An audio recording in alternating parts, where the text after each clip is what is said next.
और बात तेरे काम न आवे, तू संतों शरण लाग रे।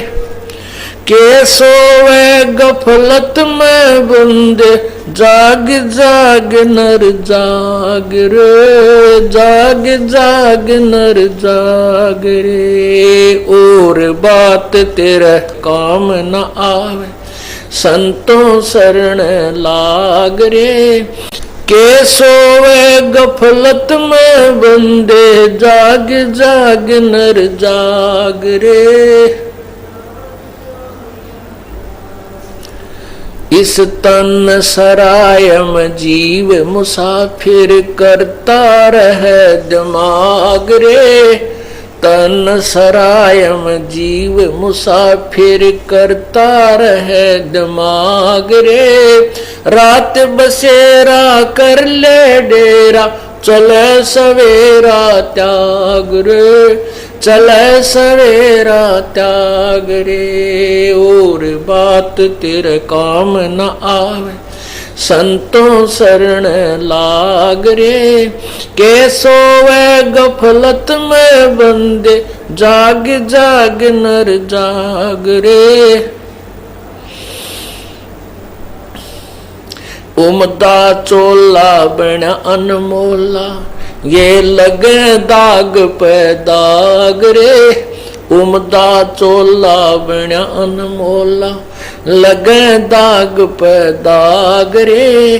2 दिन की गुजरान जगत में क्यों, जले बिरानी आग रे, जले बिरानी आग रे। और बात तेरे काम न आवे, संतों शरण लाग रे।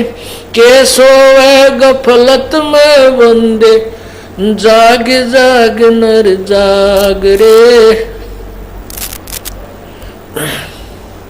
भाई को बद कांसड़ी चढ़ रही चत पे, तू होया मनुष्य से नाग रे। को बद कांसड़ी चढ़ रही चत पे, होया मनुष्य से नाग रे। सूझे नहीं सजन सुख सागर, बिना प्रेम बैराग रे, बिना प्रेम बैराग रे। और बात तेरे काम न आवे, के सोवे गफलत में बंदे, जाग जाग नर जाग रे। भाई हर सुमरे सो हंस कवावे, कामी करो दी काग रे। हर सुमरे सो हंस कवावे, कामी करो दी काग रे।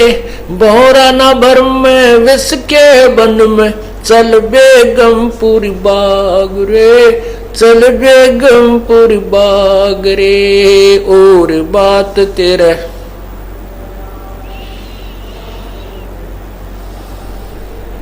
के सोवे गफलत में बंदे, जाग जाग नर जाग रे। शब्द सैन सतगुरु की पेछाणी, पाया अटल सुहाग रे। शब्द सहन सतगुरु की पेछाणी, पाया अटल सुहाग रे। नितानंद महबूब गुमानी, परगट पूर्ण बाग रे, परगट पूर्ण बाग रे। और बात तेरे काम न आवे, संतों शरण लाग रे। के सोवे गफलत में बंदे, जाग जाग नर जाग रे, जाग जाग नर जाग रे। सत साहिब कहते हैं कि कुबद कांचड़ी चढ़ रही चित पे, तू होया मनुष्य नागरे। और सूझे नहीं सजन सुख सागर, बिना प्रेम बैरागरे। इंसान अब कलयुग के अंदर आकर के इंसान नहीं रहा, ऐसे कर्म करने लगा जैसे किसी को कुबोल बोल देना, किसी की जो है माया को हड़प कर लेना, कब्जा कर लेना, गरीब को सताना, इस तरह की कुबद कांचड़ी चढ़गी चित पे और होया मनुष्य ते नागरे। मनुष्य का कर्तव्य क्या है और दुष्कर्मी राक्षस का कर्तव्य क्या है? राक्षस की पहली पहचान होती है जो नशा करता है, मांस खाता है। और नशा और मांस खाने वाला चाहे कोई भी किसी धर्म विशेष से संबंध रखता है, वो मनुष्य के जो गुणों से वंचित है, वो मानुष नहीं रहा। अब ये पहचान है उसकी। उसके बाद फिर ये अन्य कुमत जो है, कोई चोरी करता है, डाके मारता है, किसी स्वार्थवश हिंसा कर देता है, ये पहचान है। अब आप विचार कर सकते हो कि वर्तमान में कितने व्यक्तियों पर कुबद कांचड़ी चढ़गी। ऊपर से मनुष्य दिखते हैं लेकिन कर्म मनुष्य के रहे नहीं। उसके लिए सत्संग में आना आवश्यक है। सत्संग में आने से उस प्राणी को अपने कर्मों का ज्ञान होता है। जितने भी आज तक उद्धार हुए हैं वो सत्संग में आने से हुए हैं। कहते हैं एक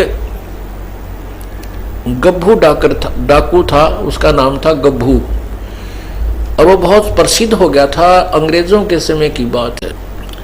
उसने एक दिन डाका डालना था रात्रि के समय।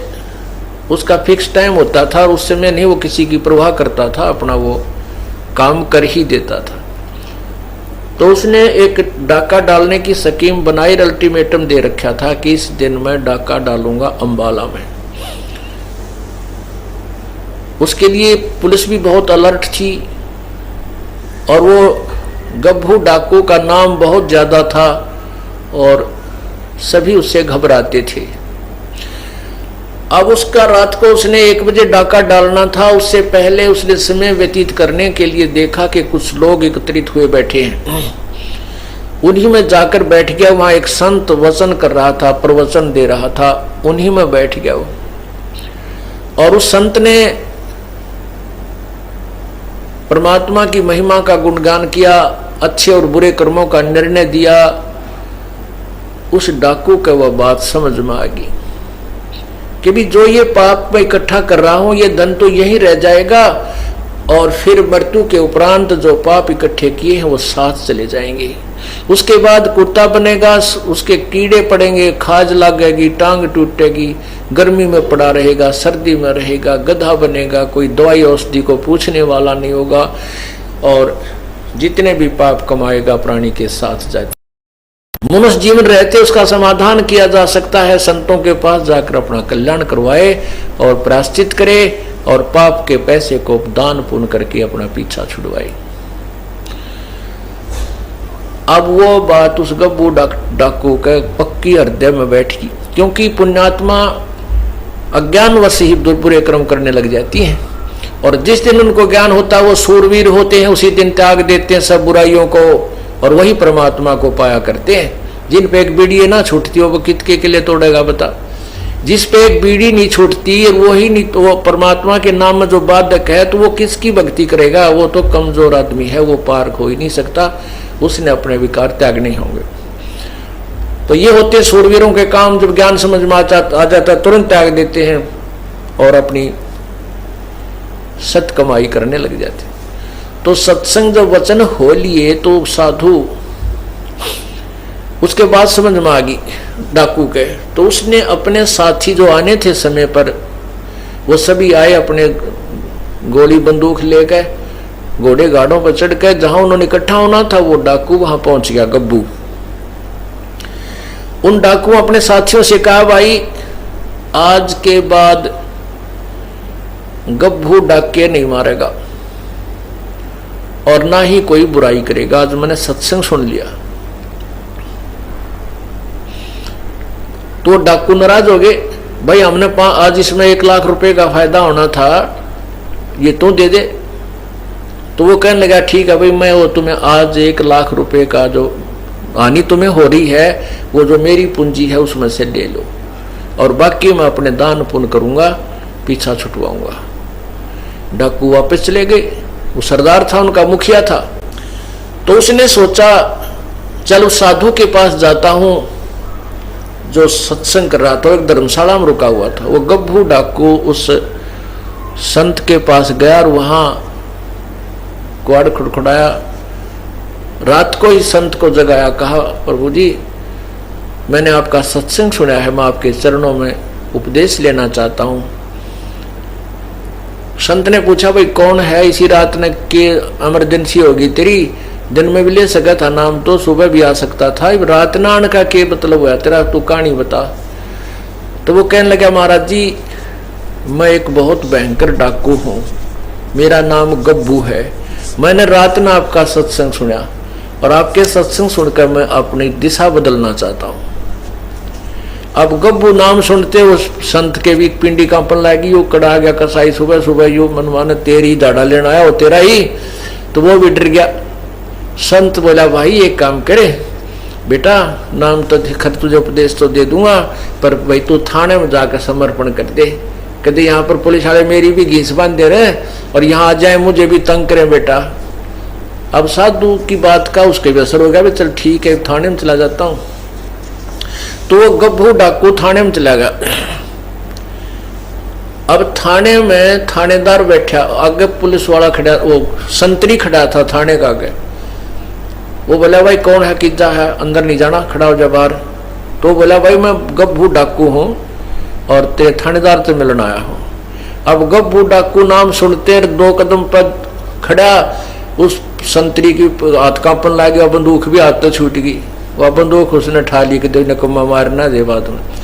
वो बंदूक गोली गाड़ी काट गया, पेटी एक लो लको दी, उसने दूर सामने थानेदार बैठा था कमरे में। जब वो भीतर अंदर गया तो बोला अरे कौन तू, कैसे आ गया? ने बोला जी मैं हूँ गब्बू डाकू। अब गब्बू डाकू करते हो थानेदार का, गब्बू डाकू नो करे, कुकर आ गया, उसके पसीने आ गई, कसाई छाती पे आ गई, मारेगा भाई।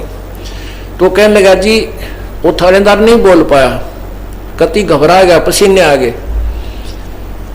उसने सोचा भी वो कुर्सी पर उठाकर उस थानेदार के उस ऑफिस से कुर्सी पकड़कर बाहर आंगन में बैठ गया, कि वो अपनी एकांत में सलाह मशुरा कर लेगा अपने बड़े अफसरां थे, मेरे से डरता भी कुछ नहीं कर पा रहा है। तो जब उसने देखा कि वो शांत होकर बैठ गया गब्बू डाकू, तो थानेदार की मच्छी पड़ गई। तो उसने वायरलेस वगैरह मिला मिलू का गवर्नर तक बात पहुंच गई और कहते हैं चारों तरफ से पुलिस आ गई, गवर्नर भी आ गया। अब वो इतना बड़ा डाकू थाने में आया बैठा है और वो उसने साथ ये भी कह दिया कि भी मैं आज किसी ने मारन मुरन नहीं आया, मुझे अरेस्ट कर लो, मैं अरेस्ट होने आया हूं, अपने पापों का प्रायश्चित करने आया। तो ये सारी कहानी गवर्नर तक पहुंच गई 1 सेकंड में, मिनटों में। तो गवर्नर भी आ गया। अब सामने वो कुर्सी पे बैठा गवर्नर खड़ा है। गवर्नर पूछ रहा भाई कैसे, क्या बात है?